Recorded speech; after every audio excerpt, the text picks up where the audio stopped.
अस्सलाम वालेकुम दोस्तों, उम्मीद है कि आप सब लोग खैरियत से होंगे। तो दोस्तों एक बार फिर से एक न्यू वीडियो के साथ इन्फॉर्मेशन के साथ हाजिर हूँ। तो अगर आप मेरे चैनल पर न्यू हैं तो प्लीज़ सब्सक्राइब ज़रूर कीजिएगा और वीडियो अच्छी लगे तो लाइक करना बिल्कुल भी मत भूलिएगा।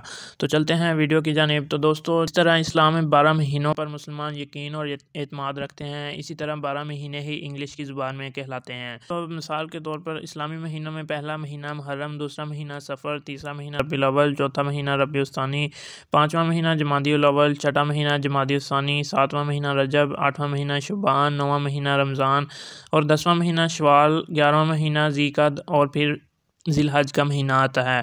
तो दोस्तों अल्लाह ताला ने दुनिया में ऐसी कोई नेमत नहीं भेजी जिसकी बेशुमार और अनगिनत फ़वाइद ना हो। शवाल के महीने को ही ले लीजिए, जो ही ये महीना सर उठाता है तो तमाम आलम इस्लाम में खुशी और मसरत की लहर दौड़ जाती है।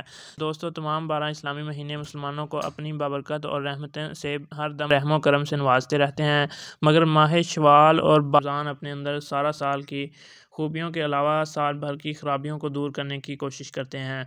यूँ तो पूरे 12 इस्लामी महीने अपने अंदर बेशुमार नेकियां फैलाने में आगे आगे होते हैं, मगर माह शवाल और माह रमज़ान मुबारक पाकीज़ा और सेहतमंद लोगों के लिए ख़ास तौर पर खुशियों का बाइस बनते हैं।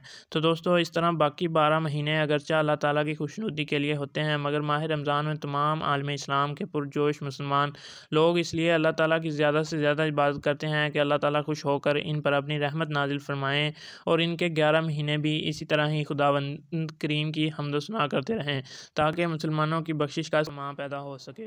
अगरचे बाकी 10 इस्लामी महीने भी अपने अंदर लाजवाब और बेमिसाल नेकियां फैलाकर अपने अल्लाह और रसूल अकरम सल्लल्लाहु अलैहि वसल्लम को खुश और राज़ी करते रहें। तो दोस्तों वीडियो ऊपर बयान करदा हिस्से में इस्लामी महीनों का मुख्तसर जिक्र किया गया है। जिस तरह माह शवाल और माह रमज़ान की अपनी और ही अलग बात है, मगर इन दोनों महीनों को याद रखने और इनकी आमद का इंतज़ार करना और इबादत गुजार बंदा बनकर रहना ही अज़मत है। तो दोस्तों उम्मीद है कि आप सब लोगों को ये वीडियो अच्छी लगी होगी। तो मिलते हैं नेक्स्ट वीडियो में, तब तक के लिए अल्लाह हाफिज़।